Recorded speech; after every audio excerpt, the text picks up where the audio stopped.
Colonel retire Jitendra Singh ji. Radhe Radhe. Swami ji कोटि कोटि प्रणाम। स्वामी जी, मैं कभी कभी पूजा करते समय अपने गुरुदेव के सामने बैठ के मेरे आंखों से आंसू की बौछार होने लगती है। ये हमेशा बनी रहे, इसके लिए मुझे क्या करना चाहिए? गुरुदेव प्रदत्त नाम और मंत्र में प्रीति। जो गुरुदेव का सूक्ष्म स्वरूप है वो मंत्र है, वो नाम है। स्थूल स्वरूप होता है ये जो आप देख रहे हैं, ये सदा नहीं रहेगा। ये आदि और अंत वाला है ये रूप।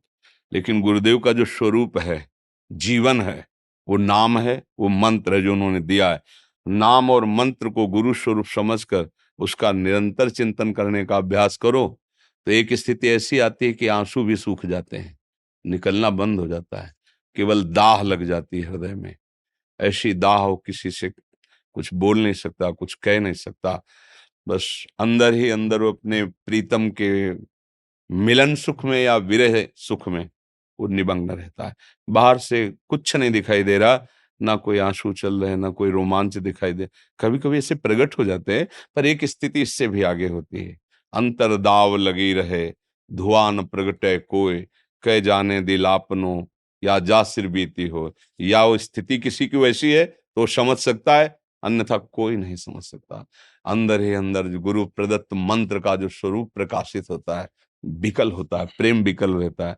जिसकी मंत्र में निष्ठा हो गई, नाम में निष्ठा हो गई, वो गुरु निष्ठ परम रस को प्राप्त कर लेता है। नहीं, गुरु बनाया, नाम मंत्र मिला और उस पर हमारा ध्यान नहीं गया, तो फिर हमारी जो आंतरिक भूमिका ज्ञान की या भक्ति की होनी चाहिए वो बाहरी टिकेगी नहीं, क्योंकि परिवर्तनशील है। शरीर परिवर्तनशील है, पद परिवर्तनशील है, बाहरी भाव परिवर्तनशील है, लेकिन एक है अपरिवर्तनशील, एक रस सच्चिदानंद भगवत भाव जिसे कहते हैं। वो एक रस स्थिति आने के लिए मंत्र को बार बार मनन करना या नाम का बार बार चिंतन करना, गायन करना, सुमिरन करना, इसी से स्थिति प्राप्त होती है। जो गुरुमुख से वचन निकले हैं वही ज्ञान भास्कर हैं। बंदो गुरुपद कंज, कृपा सिंधु नर रूप हरि, महामोह तम पुंज, जासु बचन रवि कर निकर।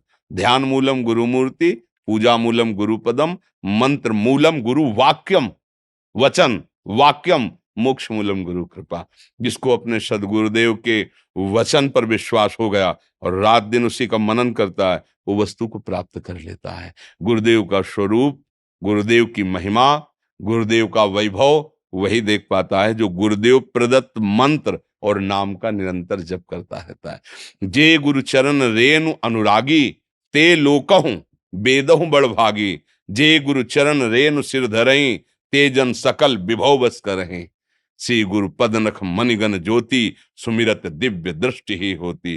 भगवान कृपा सिंधु की कृपा ही गुरुदेव रूप में हमें प्राप्त हुई है। हम उनके चरणों का ध्यान करते हुए, चरणों के आश्रित रहते हुए, कहीं अहंकार ना आ जाए। अगर साधना करते हुए अहंकार आ गया तो ऐसा समझो जैसे भोजन बना और उसमें मक्खी गिर गई, अब भोग लायक नहीं रह गया। भोजन तो बढ़िया बना पर मक्खी उसमें गिर के मर गई, अब भोग लायक नहीं रहा।